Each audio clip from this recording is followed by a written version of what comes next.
ठीक। आज हम लोग हिंदी व्याकरण पढ़ेंगे। इसमें सबसे पहले आता है वर्ण। क्या वर्ण किसे कहते हैं? ये वर्ण तो समझो यहाँ पे वर्ण किसे कहते हैं। वर्ण जो है, वर्ण भाषा की वह छोटी से छोटी ध्वनि है। क्या ध्वनि? भाषा की वह छोटी से छोटी ध्वनि है जिसके वह टुकड़े नहीं बोले जाते। जैसे कि यहाँ से हम बोल रहे, अब हम अपने मुंह से क्या निकाल रहे? ध्वनि निकाल रहे हैं। हमने अपने मुंह से ध्वनि निकाली, आपके कानों तक पहुंची, तब आपको सुनाई दिया कि हमने क्या बोला। इसको क्या बोलते हैं? ध्वनि। तो वर्ण जो है क्या? भाषा की वह छोटी से छोटी ध्वनि है, इसके वह ज्यादा टुकड़े नहीं किए जाते। इसे क्या कहते हैं? वर्ण।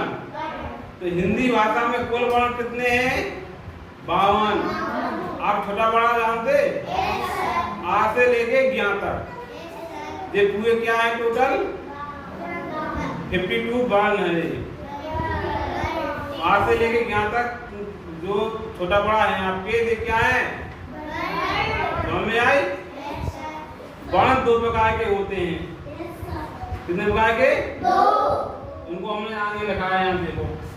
फिर दूसरा क्वेश्चन है, वर्णमाला किसे कहते हैं? क्या वर्णमाला किसे कहते हैं? तो वर्णों या ध्वनियों के क्रमबद्ध समूह को, किसको? क्रमबद्ध मतलब लाइन से लगे हुए। जैसे आपने यहाँ पे लिखा पूरे छोटा बड़ा लिख लिए तो एक क्रमबद्ध समूह बन गया। क्या? तो इस पूरे क्रमबद्ध समूह को क्या बोलते हैं? वर्णमाला। क्या बोलते? वर्णों के क्रमबद्ध समूह को क्या बोलेंगे? वर्णमाला। वर्णमाला में कुल कितने वर्ण हैं? 52।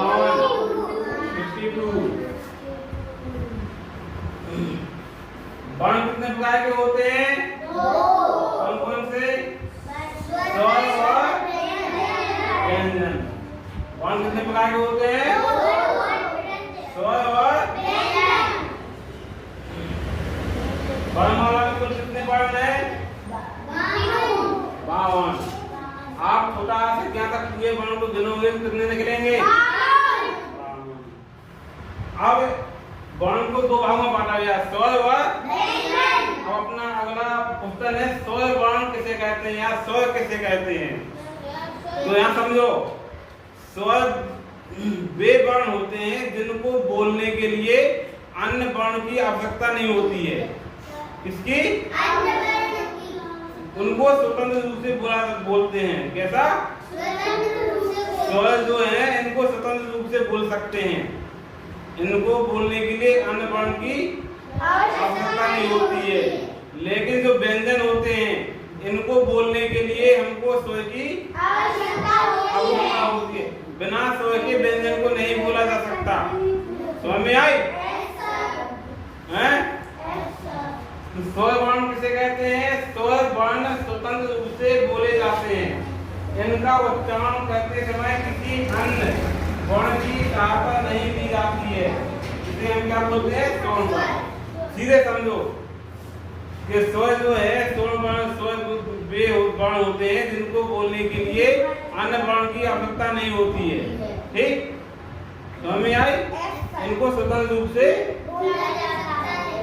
तो कुल स्वर कितने होते हैं अपनी वर्णमाला में? 11। छोटा आ, बड़ा आ, छोटी, छोटा ऊ, बड़ा ऊ, ऋषि, ए, ऐ, ओ, ये कितने हैं? गिनो इनको। 1 2 3 4 5 6 7 8 9 10। तो कुल स्वर कितने हैं? 11। कितने? 11। अब यहाँ पे है क्वेश्चन, व्यंजन किसे कहते हैं या व्यंजन वर्ण किसे कहते हैं? तो हमने अभी बताया है आपको कि व्यंजन वर्ण वे वर्ण होते हैं जिनको बोलने के लिए हमको स्वर की आवश्यकता होती है।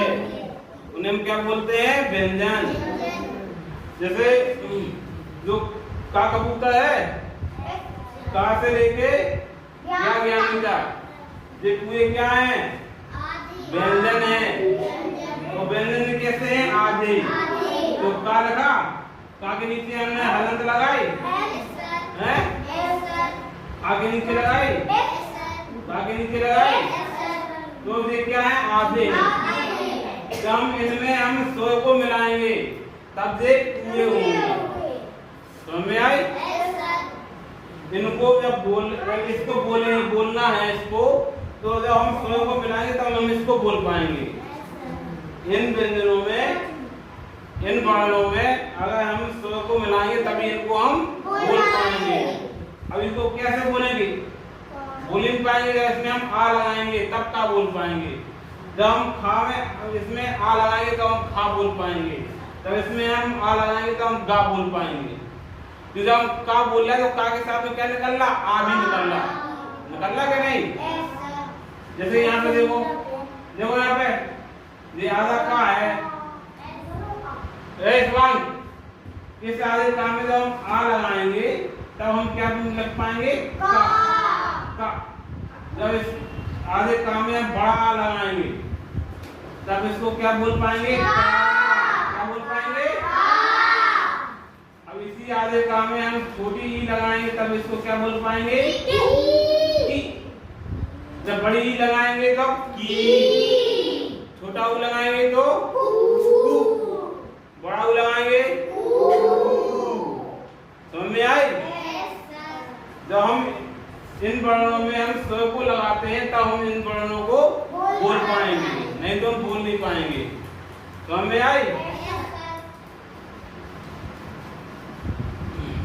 तो का, खा, ग, घ, रा, चा, छा, जा, झा, ज्ञा, दा, था, दा, धा, या, ता, था, दा, धा, ना, पा, पा, भा, भा, मा, या, दा, ला, वा, सा, सा, सा, हा, शक्ति वाला सा, ता, ज्ञा, सा। ये सब क्या है, व्यंजन है। क्या है, व्यंजन। अब इसमें यहाँ पे समझो ये क्या है, कौन वाला, शक्ति वाला है ना। ये 2 व्यंजन से मिलकर बना है, कितने, 2। आधा का और रा 2 व्यंजन से मिलकर बना है, आधा का और रा। तो जे वाले लास्ट वाले पूरे हैं, आने वाले आधे। इसको ध्यान से याद रखना। वर्ण विक्षेपण बढ़ाएंगे तो उसमें आपको जे नाम आएंगे, हम देसूल, तो आपको त्रा की जगह आधा ता और जा करना पड़ेगा प्लस में, तब त्रा टूटेगा। समझ में आई?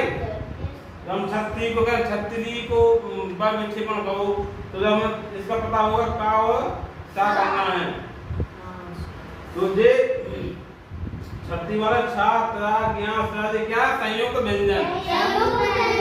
2 व्यंजन से मिलकर बनते हैं ये छत्री वाला छा, आधा का और त्रा, आधा ता और क्या, ज्ञानी जा और रा। कैसा है, इसमें आधा है और इया, और सा किससे मिलकर बना है, आधा सा है। ठीक, समझ में आई? समझ में आ गए? तो अपने हिंदी व्याकरण में कुल वर्ण कितने हैं, तो कुल स्वर कितने हैं, कुल व्यंजन कितने हैं। जब बात आए मूल स्वर की, किसकी, मूल स्वर या मानक स्वर, तो मूल स्वर कितने हैं, 10। मूल व्यंजन कितने हैं, 33। मानक स्वर कितने हैं, 10। मानक व्यंजन कितने हैं, 33। समझ में आई? इन सबको आपको याद करना है।